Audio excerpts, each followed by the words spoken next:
Scheduled for a quarter after. There we go. Now it's live. Yeah, it's live.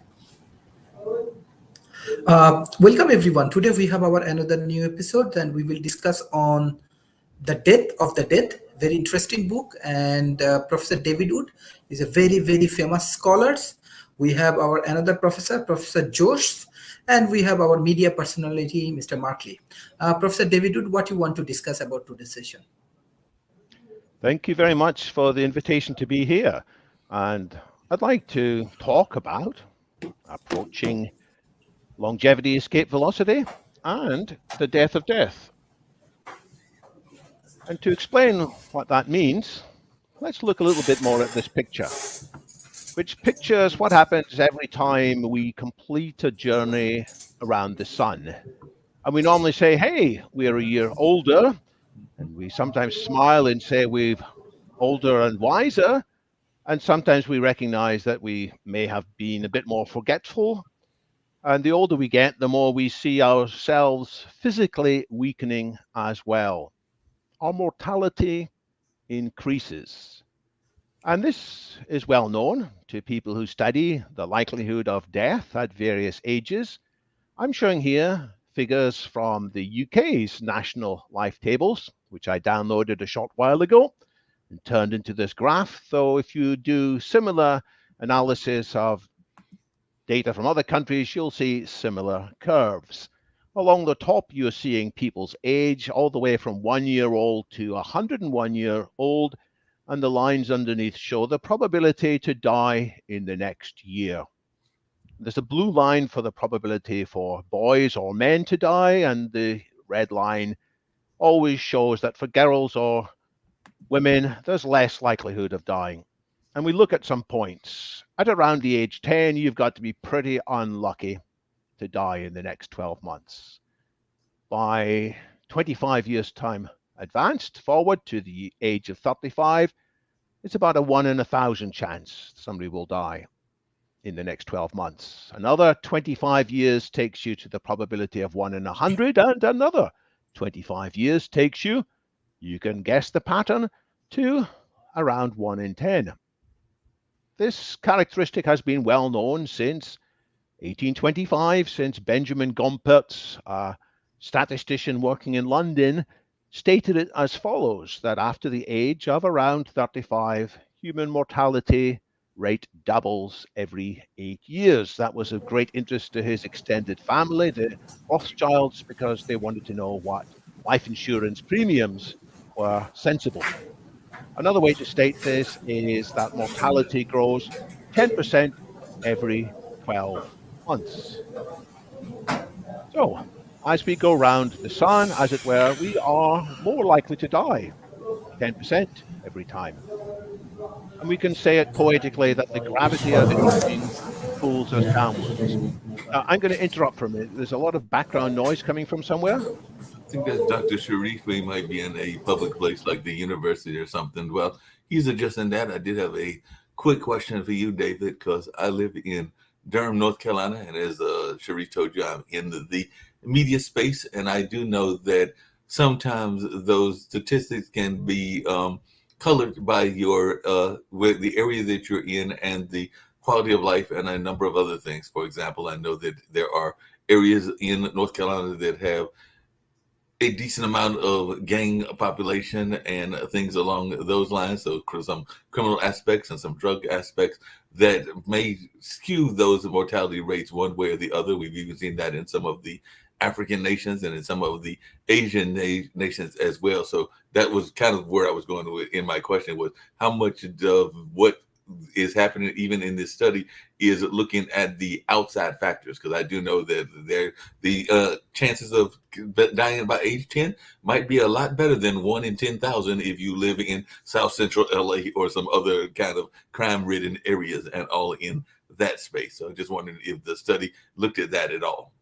So we can indeed look at individual causes of death in particular areas.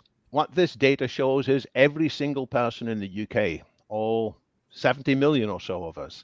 And so it aggregates everything. And if you did similar curves for people in any other country, they might have a slightly different set of deviations at different ages and regional variations, but they all show the same general trend that other things being equal, we do become more likely to die, significantly more likely to die from all causes the older we live. Though with some peaks in teenage years, you can see boys there are leaping up in the teenage area much faster than girls, because boys sadly are more often the victim of knife violence and other unfortunate things. So as I said, there is the gravity of aging that pulls us down, but that's not what astute observers will see is being shown in this picture. Instead, in this picture, actually, as we go around the sun, we are, in a sense, moving further away from the end. So that's showing a different tendency that I'll come to next, that life expectancy over the course of our lives actually increases. Mm-hmm. And to show that, I'm going to look at another comprehensive set of data. Again, because I'm based in the UK, I'm going to focus on data from the UK. And what we're seeing here is the life expectancy for somebody who was born at a particular year, how long on average, weighing up all the regional variations, all the other variations, how long could they expect to live? And this shows a couple of glitches, noticeable, important glitches. 1918 caused, as we now all know, from the so-called Spanish flu. There's a small glitch recently caused by COVID.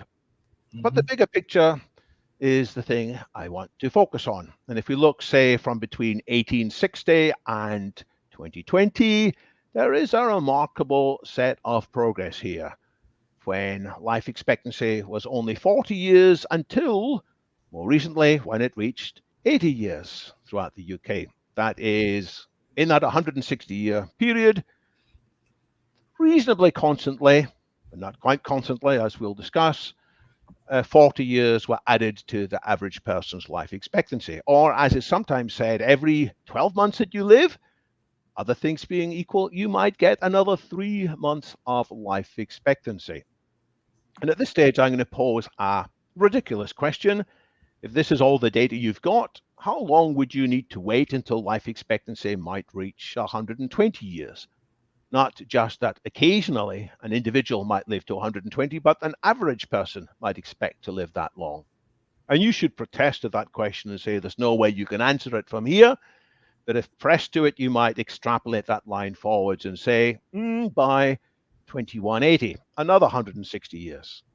So on that forecast, nothing is going to change dramatically any time soon.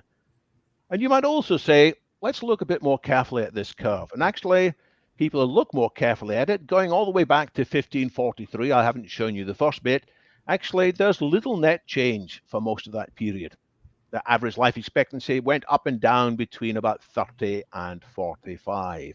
Then, however, from 1860, something remarkable happened. That's when the bulk of this progress took place. And from 1960 onwards, roughly, it's slowed down a bit. So now if you looked at that, you might think, it's going to take even longer to reach the life expectancy of, say, 120. But that's not what I'm proposing. That's not what's covered in the book that Jose Cordero and I have put together. We are proposing, and we are going to explain why, there is the possibility for much faster improvement for everyone. It's not just for a few, much faster improvement for everybody from around 2030 onwards. And the core of the argument is as this, that we should look again at what caused this great improvement from around 1860 to 1960. And to simplify a lot, it was applying the fruits of the science and technology of the Industrial Revolution. We'll look more at that shortly. And in a similar way, but even more dramatically, even more radically, I am anticipating application of the science and technology of the ongoing intelligent revolution that will boost this forwards. So to come back to this picture, the idea is that more treatments will be available, which will allow us to live a bit longer. And as we live longer, well, there'll be more treatments available, which will allow us to live a bit longer again and healthier. And when the timing is right, there will be the possibility to live long enough as these pictures show, that each successive revolution, or each 5, 10, 20 years, whatever, we will have a significantly larger life expectancy. And that is the idea of longevity, escape, velocity. And to make that credible, to make it credible that there will be these new rejuvenation treatments, is the content of this book that Jose Cordero and I have co-authored, The Death of Death, the scientific possibility of what we call physical immortality and its moral defense. There are lots of commendations on the back cover. This is one by Michio Kaku, the distinguished theoretical physicist, who says, "The Death of Death is a refreshing delight. Balanced, authoritative, lucid discussion summarizes the astonishing breakthroughs made recently in revealing how science may one day conquer the aging process." So he's fairly agnostic about the timing. He says one day. The next quote is by somebody who is more optimistic about the timescale, Ray Kurzweil, co-author of many books, author of others, co-founder of Singularity University. He says that this book, The Death of Death, explains clearly how we might soon, and I underline soon, reach longevity, escape velocity, and live long enough to live forever. The final quote on here is by Professor George Church, distinguished professor at Harvard and Massachusetts Institute of Technology, founder, board member of numerous rejuvenation biotechnology startups. He was kind enough to say that Jose and David have captured the spirit of what may be the greatest revolution in history. This clear prose will help you join the conversation and choose a path. And this puts the ball in the viewer's court and the reader's court. It's not just about the possibility of a death of death. It is the possibility of you becoming involved, dear viewer, dear listener, and choosing a path. Now, how might this be possible? I want to look at causes of death. If we talk about the death of death, we've got to be clear about the causes of death. This actually shows the top 10 named causes of death in the USA in 1900. I'm looking again at the middle of that remarkable period from 1860 to 1960. I've got the idea here that we will have better foresight if we understand more clearly what happened in the past. So, what were the greatest causes of death in 1900? You might imagine cancer, perhaps. Well, it's in the top 10, but it's not one of the most significant. You might wonder about dementia, heart disease, stroke, accidents. None of these were the top 3 killers. And we'd probably take a long time before you found all 3 of the top 3. But in number 3 was gastroenteritis, which is infectious diseases of the digestion system, killing people through diarrhea. Number 2, tuberculosis. Number 1, pneumonia and influenza. And I'm going to fill in the rest of this: kidney disease and diphtheria.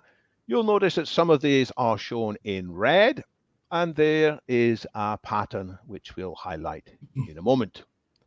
I mainly want to talk in the next few slides about tuberculosis, partly because a family member of mine had tuberculosis as a young child, partly because, although in 1900, pneumonia and influenza briefly overtook it, for most of years in many parts of the world, this tuberculosis was the main killer. Some people have said it killed about 1 in 9 of everybody who ever lived. Other estimates are even higher, 1 in 7 perhaps, including people from all walks of life: artists, composers, poets, politicians, royalty, many who died remarkably young, struck down in their prime. Now, if we go back to around 1900, perhaps a bit earlier, perhaps a bit later, if you or somebody you loved had tuberculosis, what could you do? And the common view was there wasn't much you could do. It was a fact of life. If you had tuberculosis, it must somehow be written in the stars or your karma. You might pray and try to behave well and hope that the gods or the deities would look kindly at you.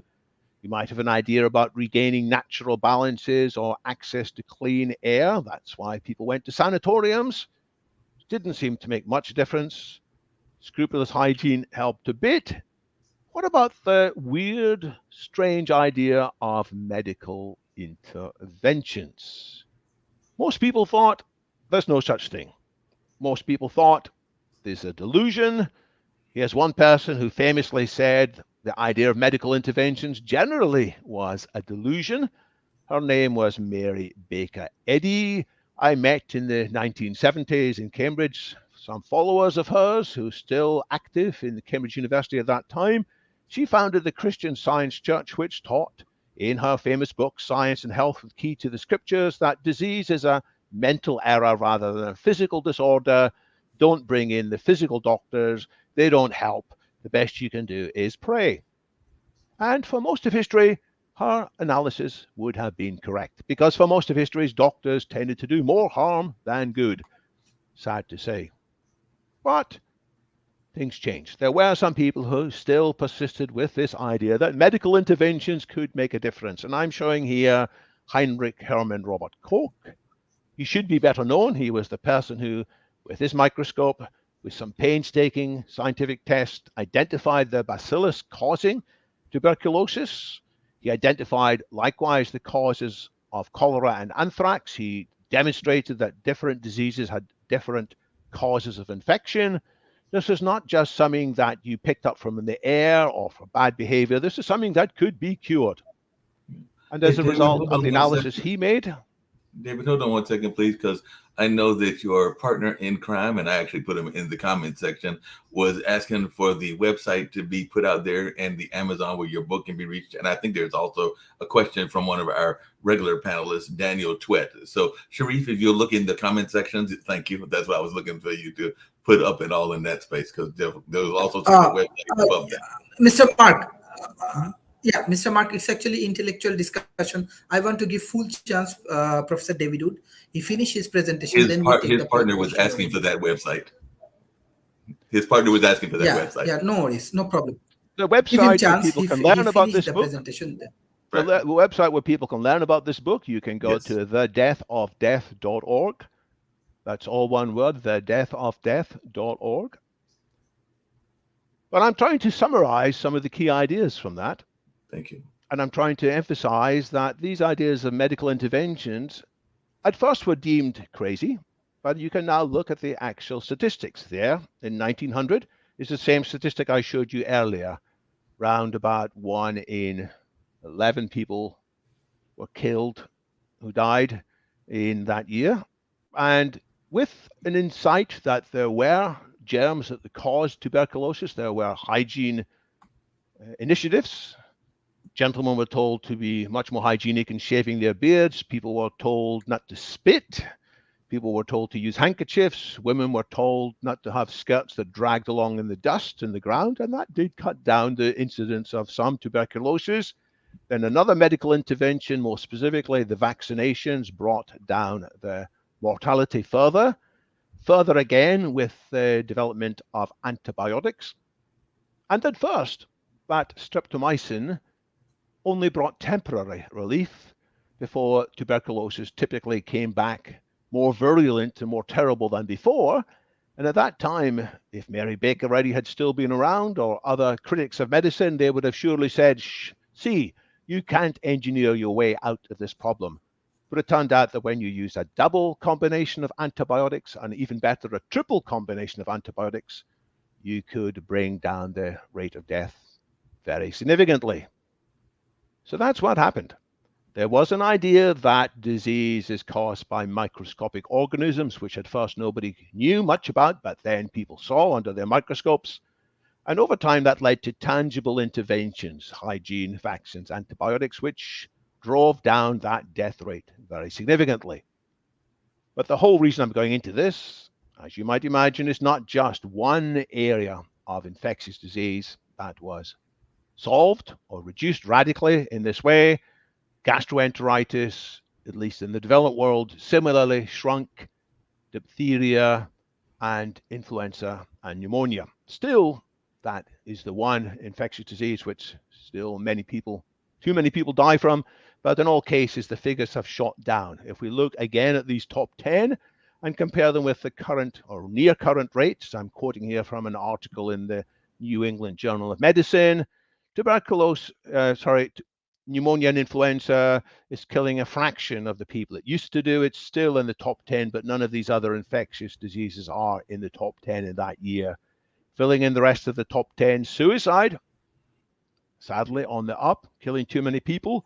Kidney disease, I'm showing this in a different color, brown. I'm introducing a new theme here, which you'll see in a minute. Diabetes, and 7, dementia, actually killing fewer people, or killing people at a lower rate in 2010 than in 1900. Accidents, which had been much higher in the 1950s, by the way, before motor safety regulations were introduced. Stroke, killing many fewer people than in the past. Chronic lung disease in 3. What about the top 2? Number 2, cancer, killing many more people than before. Killing many people who would in the past have died from these other diseases, but when they live longer, cancer comes to the fore. And number 1, heart disease, the biggest killer of them all.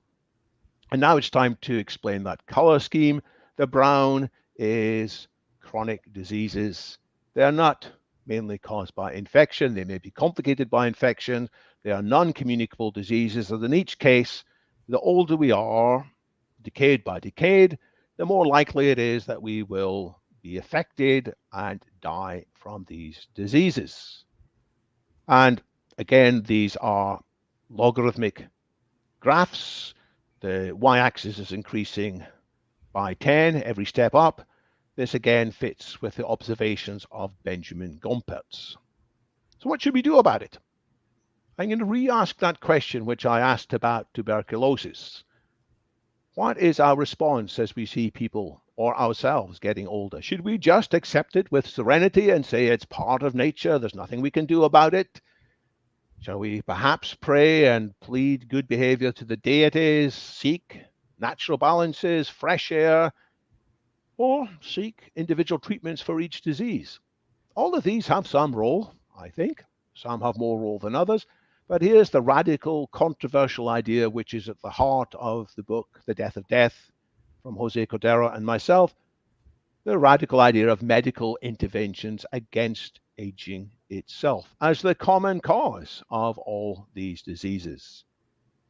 But again, there's the challenge of turning that basic idea into tangible intervention, something that took decades in the case of curing infectious diseases, which might take decades in the case of dealing with aging as well, but as I'll argue, could happen actually a lot faster. So we can learn from the few humans who are super agers, who live to the age of 100 or beyond and are still as healthy as most people are in their 60s. There's a lot we can learn from them. There's a lot we can learn from animal superagers, small animals, unicellular organisms that are immortal biologically, but also larger animals, bats, tortoises, elephants, whales, naked mole rats that in various ways are negligibly senescent. And we can do better than just copying the best from nature. We can apply new engineering methods such as AI-powered medicine, nanosurgery powered by nanobots, stem cell treatments, biological reprogramming in which we apply ideas from software, not into our silicon, but into our genome, and more particularly into our epigenome. And it is my conviction this could all be mainstream in the 2030s. And it is my conviction, moreover, this should all be mainstream in the 2030s. And I realize that's hard for people to accept on face value the first time you hear it. But I'm going to explain a little bit more why I think such a change could happen remarkably quickly. First, I'm going to highlight again this idea of a revolution, a Copernican revolution. And here I'm showing the original Copernican revolution. Until Copernicus, Nicolae Copernicus, most people thought it's obvious. The Earth is at the center of the universe, and all these other planets, including the sun, rotate around the Earth. And Copernicus said it makes much more sense when you realize the sun is at the heart. In the same way, Jose and myself and a whole bunch of others in the geroscience or biorejuvenation industry saying, let's not leave aging as a peripheral concern in addressing health. Let's put aging at the center of our concern for health. And so if we do that, we suddenly have a better perspective on the individual killers like heart disease, cancer, dementia, stroke, diabetes, sarcopenia. That's Copernican revolution numbers 1 and 3. And I've skipped over the one I talked about earlier in the presentation, number 2, in which in that period, 1860 to 1960, dirt was not viewed as just one possible complication in disease. It was, or at least the idea of germs, was the main thing to keep in mind to deal with flu, pneumonia, tuberculosis, diarrhea, malaria, polio, and so forth.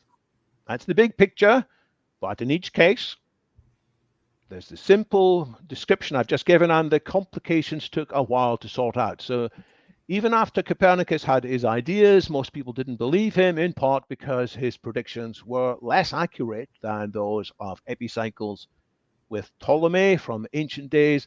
You needed to switch a few more ideas in the theory.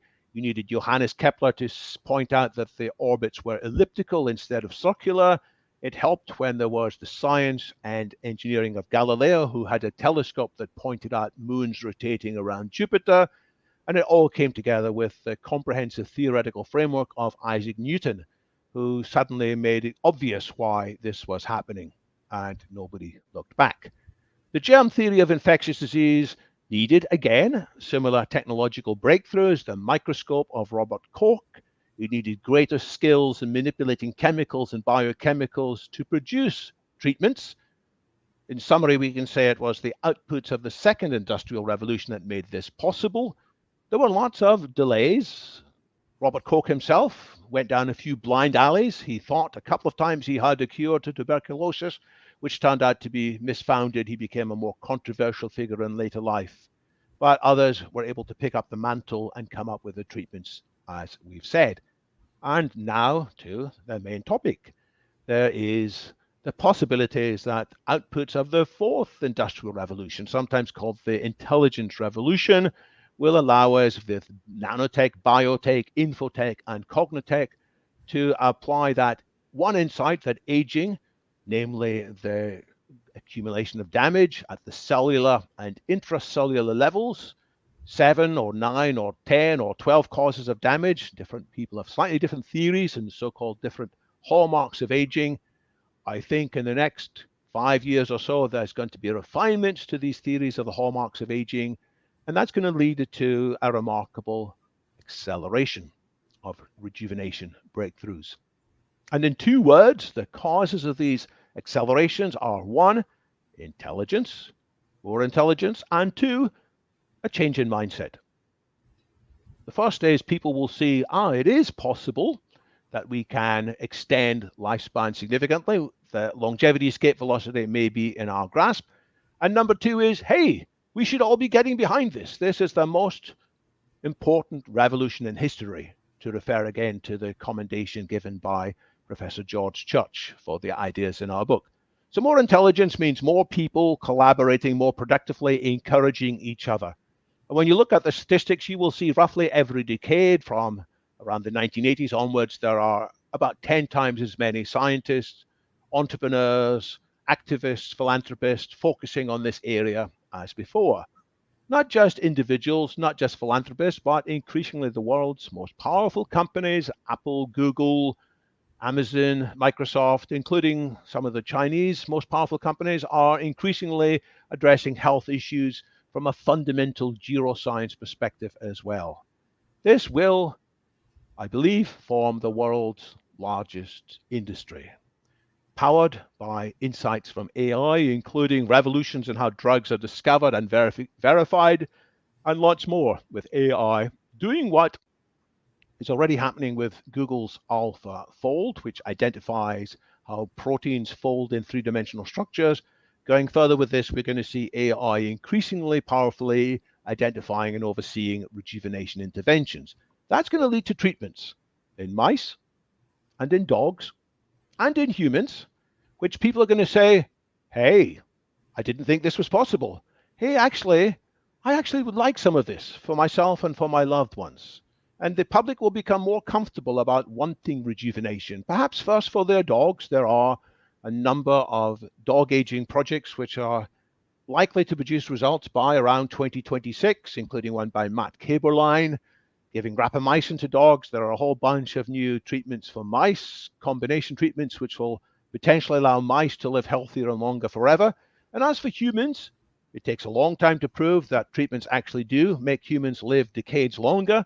But instead of waiting for decades, we can look at healthy biomarkers of aging. We can measure aspects of somebody's biological age via a whole bunch of things called biomarkers, and we will see these treatments enhance the biological age. It's not just the public will become more comfortable with this, more scientists will be able to stop being shy about being interested in curing aging. They will dedicate themselves to this task. There are more and more conferences the whole time.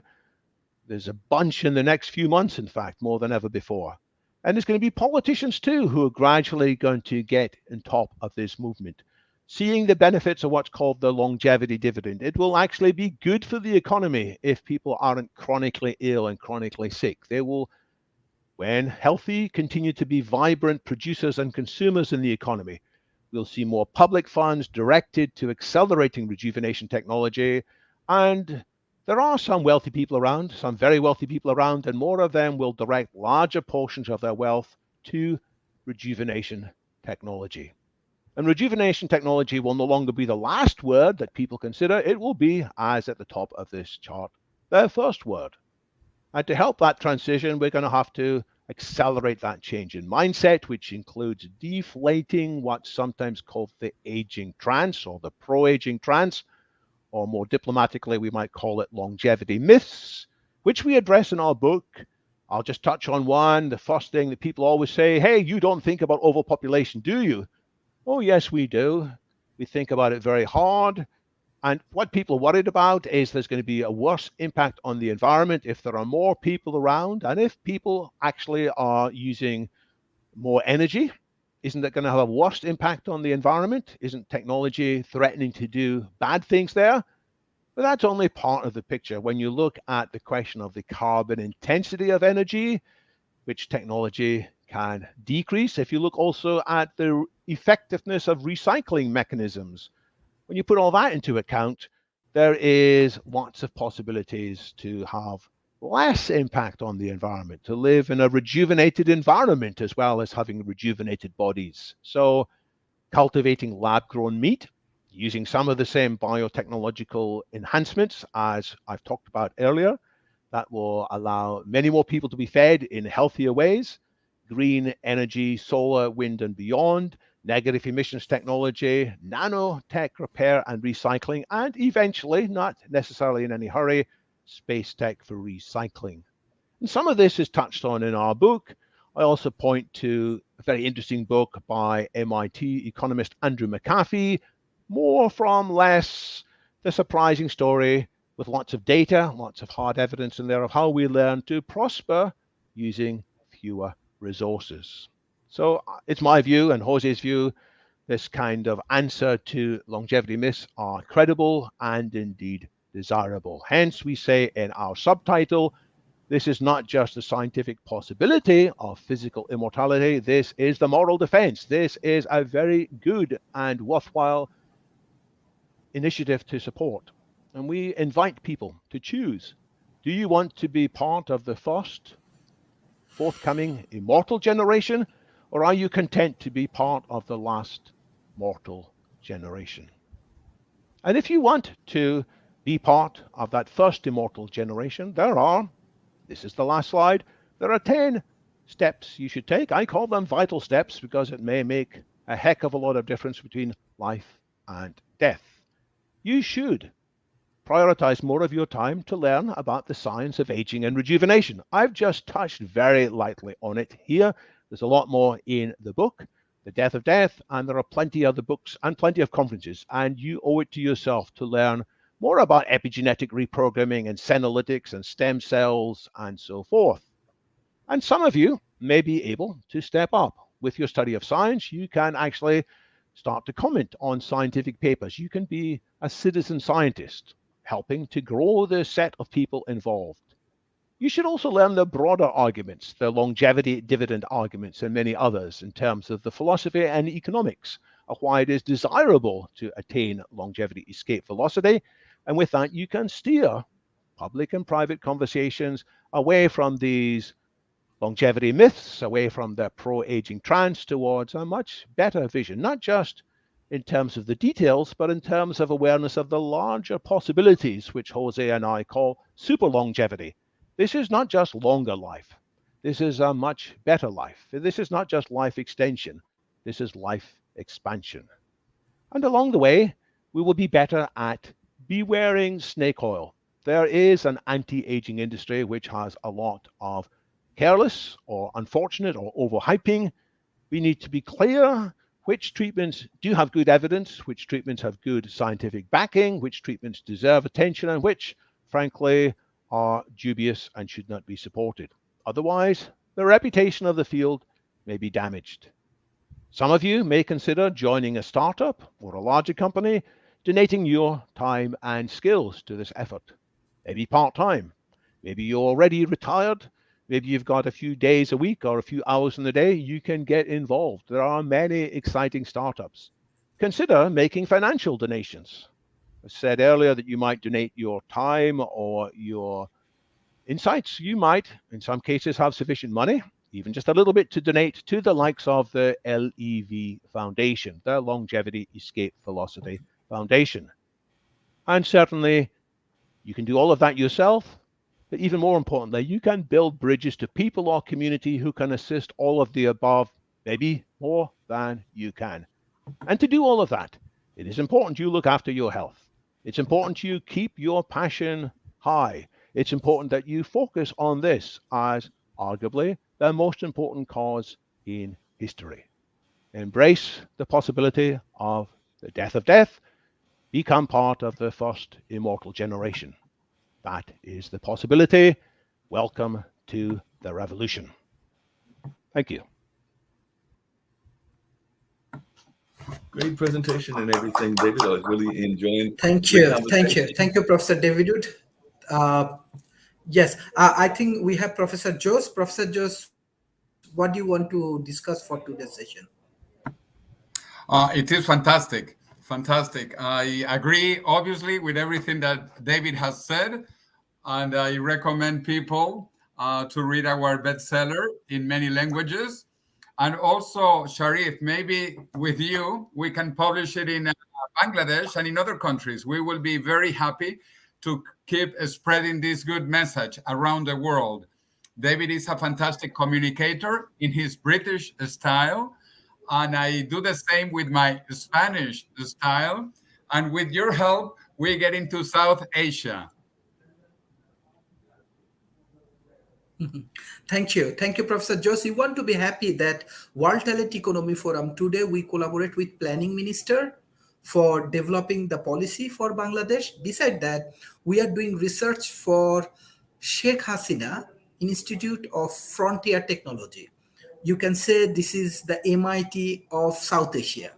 And we already introduced all of the technology innovations idea we get from different dialogue of World Talent Economy Forum, and I can ensure millions of people gone involved with this book, gone involved with these activities.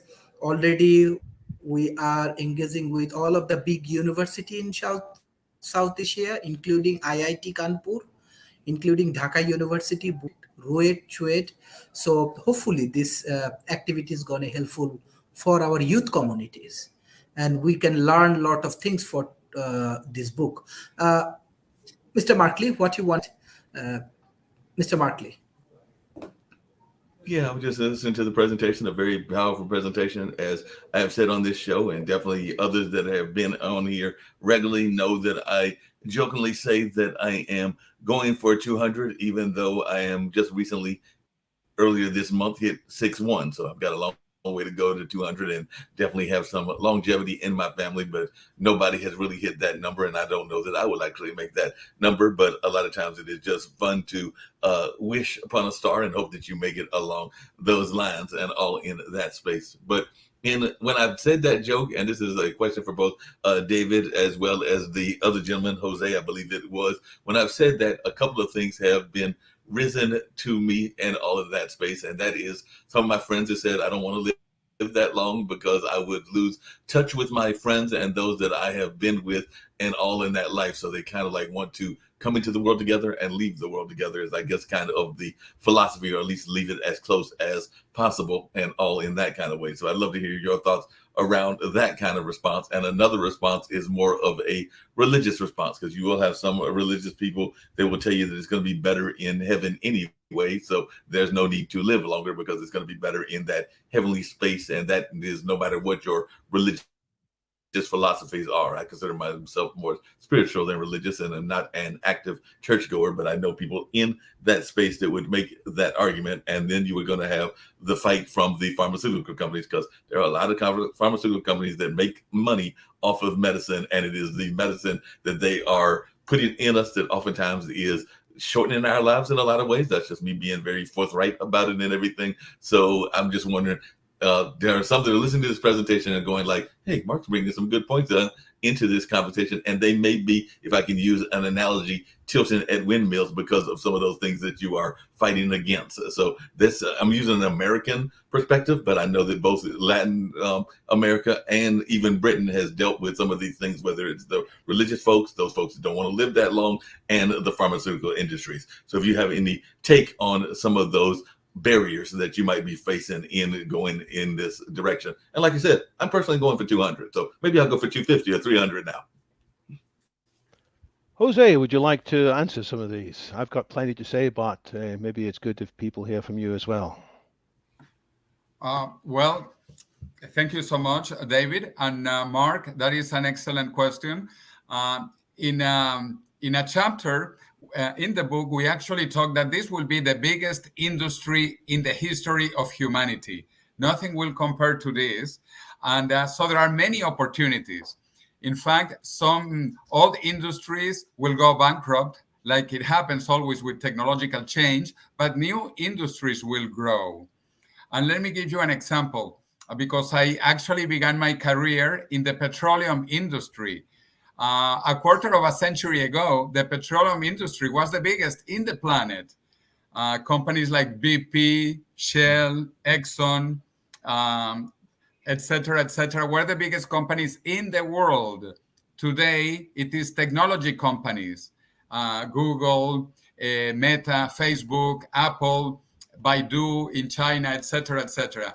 But in a quarter of a century, the biggest companies in the world will be the companies working on rejuvenation technologies. So this is a big sector. It is growing very fast, and it will be the largest industry in the history of humanity, even compared to technology today or petroleum in the past. That is why I believe, and that is also why we need to keep on move this forward, because we are very close to reaching longevity escape velocity that David explained very well. And he's one of the directors of this new foundation, Longevity Escape Velocity Foundation, which is led by Aubrey de Grey, who wrote the prologue of our book. So, Mark, and you will make it, because let me tell you, I don't know if this is consolation, but David and myself, we are older than you, so that you know. And Ray Kurzweil, my dear friend, former boss and mentor, he's much older. Well, it is all relative, but he's 76, and he plans to make it at age 76 today. So let's touch on the part. Let's touch on some of the other points Mark made. Mark pointed out that many people do wish to decline along with their friends. When their friends die, they sometimes lose a bit of their zest for living. And that, I feel, is a shame, because, as Jose points out, we can be rejuvenated not just in terms of our bodies, but in terms of what we do. Some people get a rejuvenation from their grandchildren. And I recently became a grandfather. My grandson is now coming up to 3, and I have a great desire to see him grow and mature, and maybe there will be other grandchildren too. So I think people can discover new zest, but it is true that sometimes people lose a bit of their zest for life. And why is that? It is because their bodies are declining. They are already victims of aging. And on the contrary, when people get treatments that give them a new zest for life, when their hips are repaired, people often get a new zest for life. People might be crippled and slow, and they might be thinking, well, I'm on the downward curve, I'll probably die shortly. But when they are treated and they are now walking much faster than ever before, thoughts of dying often disappear. I'm like you, Mark. I'm not religious. I am, I think, spiritual, meaning I think there's more to life than just intelligence. There is a whole bunch of higher realms of consciousness, and I want to have more people have more chance to explore that. And I'm interested in rejuvenating not just their body, but rejuvenating their mind, rejuvenating the spirit. And as people are rejuvenated in mind and spirit, they're going to say, hell no, I don't want to decline and die. And they're going to want their friends to remain healthy too. So this is not just something for individuals. This is rejuvenation of communities. This is rejuvenation and reinvention and repurposing of whole areas of people. Lastly, let me touch on Big Pharma, because you're quite right. Big Pharma sometimes is more interested in, because of the perverse incentives that operate from time to time, in finding incremental solutions that will keep people on drugs, expensive drugs, for a long time. They are less interested in the likes of metformin. Metformin is a very low-cost diabetes drug, which there is evidence actually extends people's lives. There is shocking evidence that diabetics who are on metformin sometimes live longer on average than normal people who are not on metformin. How can this be? Because you would think that diabetes would make them more likely to die. So there is a desire to explore metformin in a large test. But Big Pharma is not the slightest bit interested in this, because they can't make money of selling a drug that's out of its patenting. So we have to get the rest of the world to help create a new industry. This is not the commercially driven industry. This is a kind of a public health initiative. And there are signs around the world of this public health initiative. There is the Drugs for Neglected Diseases initiative, which has big roots in parts of the world where Dr. Sharif operates, in Bangladesh and in Malaysia. There are groups of people who say they're going to develop solutions for groups of people who are not wealthy and who aren't going to make them rich, but it is the right thing to do. So just as oil companies have transformed in some cases to green energy companies, in the same way, I think big pharma companies are going to move over time from a sick care industry to a preventive healthcare industry. And they will be rewarded for keeping people healthy rather than for people being ill. And the insurance companies and government should reward companies that make it possible to remain healthy for longer. Sorry, that's a bit of a long answer, but it's a big question, and I'm glad you raised it.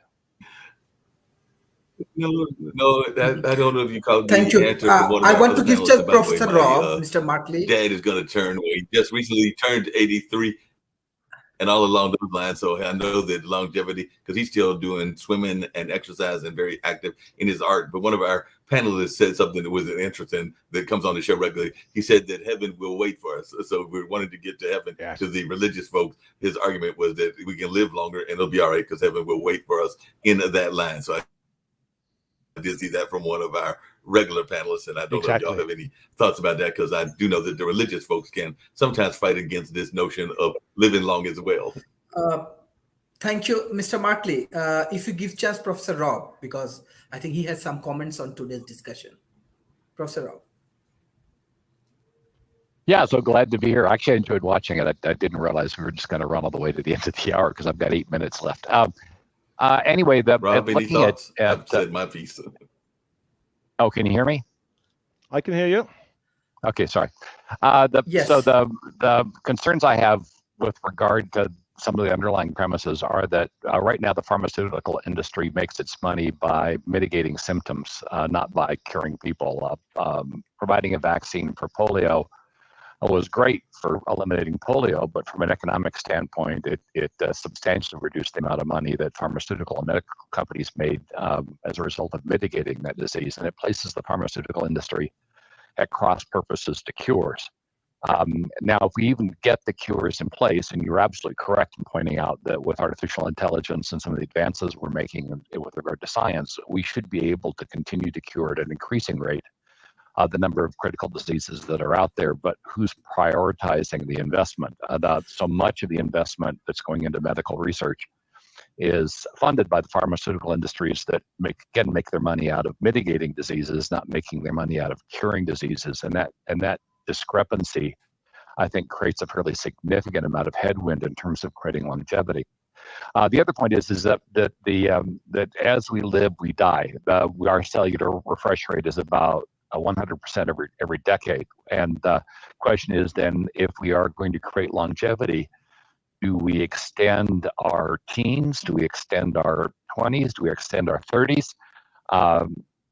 Which decade of advancement do we extend? And we do know that our brain doesn't completely finish forming until some of us later in our 20s. And so were we to freeze too early the development or advancement, that would cause problems. And if we don't freeze development and advancement, what kinds of problems will we have that we haven't anticipated? One big one is retirement age. If we suddenly start extending our life expectancy, and it could happen suddenly, I would propose that a single breakthrough could undoubtedly change our life expectancy significantly. One of the things they're working on, of course, is a universal vaccine, and a universal vaccine that wiped out entire sets of diseases at once, and those tend to be government funded research programs that could overnight extend life expectancy significantly. And if we could reduce the cellular degeneration through reproduction, we could extend our youth extensively, but we would in turn be placing a lot of people into retirement that would no longer be contributing, and a smaller percentage of society going forward would be the part that would be paying the bills, paying the taxes, and funding the rest of us. And of course, that wouldn't be sustainable for very long. The cost, in fact, we're seeing it right now with boomers. The younger generations are not as prolific as us older generations were, and there's a clear imbalance now between people that have retired and people that are younger. We saw that one of the problems in France in trying to extend the retirement age to make the economics work was massive, almost revolutionary level examples of objection to that particular decision. So in the end, I wonder if the way to do this isn't if we're doing this as an ass backwards. In other words, extending life first without thinking through the implications of what we need to do when we extend that life and syncing things up. So as we extend life, naturally extending the retirement age, or more aggressively finding ways that retired people can again return to the workplace, re-envision themselves, and come back. Right now, the education system primarily promotes education in our youth. Up through our first 30 years.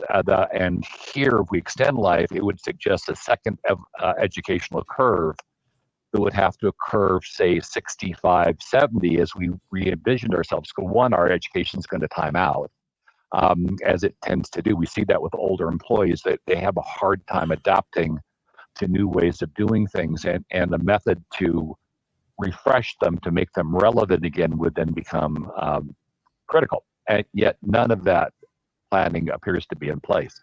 So my comment is one, I'm not sure we have the ability to fight the headwinds to prevent, to actually create the longevity you put forth. Number two, the economic pressures of doing so would need to be mitigated because there would be severe economic problems with extending our life that far. And finally, allowing people to stay relevant as they move forward into that second stage of life. If we're talking living 120 years, and assuming you're healthy for that 120 years, and viable for 120 years, that second 60 years after retirement is going to be problematic. And so what do we do with all of that? And so it's not just fixing the longevity problem, it's really recrafting the race. So we rethink all aspects of it. Rethink focus pharmaceuticals and all that research on longevity and on fixing problems rather than mitigating them. Rethink education so it's not a one and done thing, it is ongoing, or at least recurring, to keep people relevant, and then rethinking retirement as to, do we even really need it or want it, or do we just want to move people into new types of careers as they reach different points in their life and get more capable? Maybe we require people after a period of time to become teachers, to actually move and teach those generations to come after them. But all that work would need to be done. Increasing lifespan without doing that work might cause more societal problems than we're anticipating, and that would be problematic. Great set of questions. My first answer is a lot of the answers are in The Death of Death. There are chapter by chapter that address many of the points you raise, Rob. I don't want to be glib because I think there are big issues there, but I think the community of biorejuvenation enthusiasts, activists, we have thought long and hard about that. My second answer is I invite everybody listening to come to Dublin between the 17th and 20th of August for the Longevity Summit in Dublin, which will look at some of these scientific questions, but we'll also be looking at some of the economic and socio-political dimensions of this. One of the speakers there will be Professor Andrew Scott from the London Business School, who is the author of a book called The 100-Year Life. So it's not so ambitious, but he makes a lot of the same points that you do, Rob, that they need to change how some key parts of society operates. It won't just be a learning phase, an earning phase, and a retirement phase. We will have a much more dynamic set of lives. We will not have a retirement, a single retirement, and that's that. We will have periods of sabbatical, and by our healthy life, we will get involved again in businesses part-time, much longer. So there won't be a fixed pension start date. Instead, everybody in due course will have access to something like a universal basic income, which will provide their needs for a basic quality of life.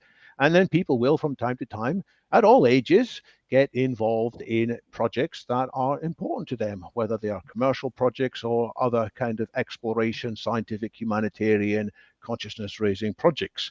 In terms of what age do we freeze, that's not the vision. We're not talking about freezing people at a particular age. We are talking about selectively rejuvenating people, removing damage, either repairing the damage, which is possible in some cases, reprogramming cells, sometimes getting rid of old cells. The body already has a mechanism called senescence, apoptosis, in which cells that temporarily stop working can be recycled by the body.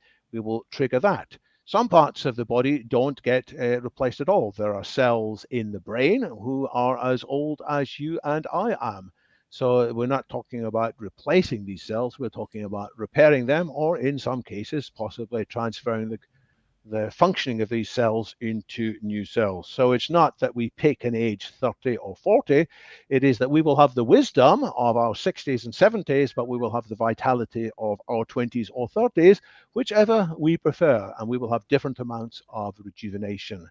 It's a bit like going to the dentist. When you go to the dentist and you get your teeth cleaned by a hygienist, you're getting rid of the junk and the damage before it does too much damage to your gums, before in turn that gum damage triggers diseases elsewhere in the body, such as Alzheimer or dementia, which is related. So in the same way, we will have periodic visits, not to the dental hygienists, but the rejuveneers, who will have bits of our body selectively upgraded, giving us a new lease of life. And in terms of the funding, like Jonas Salk did this incredible thing with the polio vaccine, giving it away for free, governments should encourage and prioritize more people to do that. And there are foundations such as the Longevity Escape Velocity Foundation, which I sit on the board, the President and Chief Science Officer is Aubrey de Grey. We are highlighting the areas where philanthropic investment will be appropriate and where we can transform how much of the healthcare ecosystem works from being just profit motivated. We're not against the profit part of that. It can do a great deal, but it does need sometimes to be supplemented by these public health initiatives, which governments sometimes are the best place to make, or activist communities. And the last thing I'll say is I don't just think we are going to see the world's largest industry growing out of longevity. We're going to see the world's largest activist community, all united with the vision that we can indeed and should do better, not seeing people decline and despair through dementia and incontinence and other kinds of decay, but thriving for as long as each person wishes to thrive. Makes David, sense. let me add something I to can. Rob, because Okay, you hinted it, but you didn't mention it specifically, which is called the longevity dividend. The longevity dividend actually explains that having people who are not old and deceased is positive for everybody, especially for the governments. For the governments, there will be a fiscal surplus as opposed to a fiscal deficit if people do not age, if people are not sick. So actually, there will be more money instead of less money when people don't age. Because now the situation is horrible. In fact, in many countries, half of the money on medical expenditures go in the last 2 years of the life of the person. Half of the money. And the person still dies. Imagine if he didn't die at least, but the person dies after 50% of the money for medical expenditure. So anyway, this is called the longevity dividend. It is a very powerful idea that politicians have to realize. Being young is not expensive. Being young is actually very cheap, and it is good for the economy. It's good for the people. It's good for everybody. Well, except for the pharmaceutical industry, which becomes a problem because they've got a substantial war chest. But in looking at it, I mean, I don't disagree with the goal. I just disagree that I don't think we can get there. For instance, you used the example of the remedy for polio being given. I think it was polio being given away for free. The insulin went through the same process, and certainly we've seen insulin was not offered for free. It was quickly co-opted by the pharmaceutical industries. At least here in the U.S., it's now gone up to, I think, $750 per unit, and which is certainly a lot more than free. So the economic aspects of the pharmaceutical industry continue to act against the benevolent acts of the creators of some of these technologies. Using insulin again as an example, the intent was to make that free or nearly free by those that created it, but that's not the way it ended up. So it looks like the industry, instead of taking the example of polio and the idea of providing these things for free, went the actually 180-degree opposite direction, and fixing that then becomes a priority. And I hear you that maybe people will rise up, but I'm not seeing it. I'm not. There's so many other things they're distracted by in politics and real world actions. I don't see that coalescence of large numbers of people on longevity. I see a handful of very rich people and a slightly larger group of very focused folks like you and I would include myself that think we should be focused on this. But I'm not really seeing the groundswell of general population saying, yeah, this is our number 1, number 2, number 10, number 20 priority. In fact, in the surveys, I'm saying it doesn't even show up on the list. So I don't disagree. It should be number 1. We're all going to die. Why shouldn't that be number 1? Or at least pick the number 1 item, cancer. Let's fix cancer. We've had politicians that have come forward and said, let's make it a priority. How successful have they been? Not very. And it's a shame. It just doesn't look like we've got the will as a race to fix this, in my view. One thing that is high on the public discussion forum is the crisis in health systems. So in the UK, we have a great deal of discussion about the NHS, the National Health Service, which we British, we love and we hate. It's our favorite auntie, along with the BBC, you know. And everybody says it's not just something that we can pour more money into. It's not just a case of providing more nurses, more surgeons. There has to be a more systematic change. So the leader of the opposition, Keir Starmer, also the British Prime Minister, Rishi Sunak, they are both saying we need a more fundamental approach. And they usually say 2 things: let's use technology more wisely and let's put more emphasis on prevention. But they haven't quite figured out how to do it, but they are more open than before to listening to potential solutions. So the solution is, what's the common cause here? How did we cure lung cancer? The biggest solution to cure lung cancer was to stop people smoking.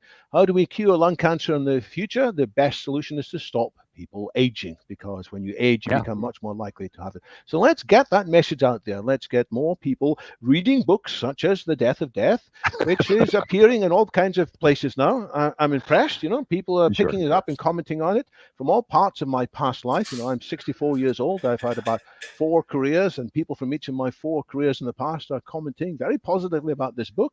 So let's get that book around, and some brave politicians will take action. In fact, there is something called Alliance for Longevity Initiatives, A4LI, in the US, which has surprising amount of cross-partisan, is that the word, support. There are people like Newt Gingrich, who, let me whisper it, isn't my favorite politician of all time, but he is Mine either. focused on, let's bring more attention to geroscience, that is treating diseases like cancer by treating aging rather than just looking at the mechanisms of cancer. So he, along with similar figures from the Democratic Party, are in a caucus where they obviously differ on some of their views on economics, but they are united by this fact. So I think in the future, there'll be an even bigger division between economic left wing and economic right wing. The biggest choice will be those who want to seize the possibilities of technology to enhance humans, and those who say, well, we better get back to what it was like in the 1950s. It was all nice We have that in the now. 1950s.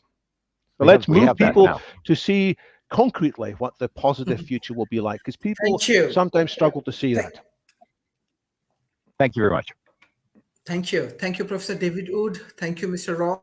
And thank you, Mr. Jose, for your continuous support for World Talent Economy Forum. We want to translate your book in Bengali and in different languages. We have 2.5 billion people in 3 hours of journey in South Asia. Many universities, many school, college, government agency, university grant commissions, planning ministry, we are working closely, and hopefully your book will be very, very helpful for our people. So this is an excellent session. We want to invite you more in World Talent Economy Forum. And definitely this session we're going to share with the Prime Minister Office, share with the university grant commissions, share with different biggest university in South Asia. Hopefully this will uplift many people from Asia Pacific. Thank you everyone for joining today's session. Thanks for a great session. Bye-bye. Take care. Thank you. Great comments, everyone.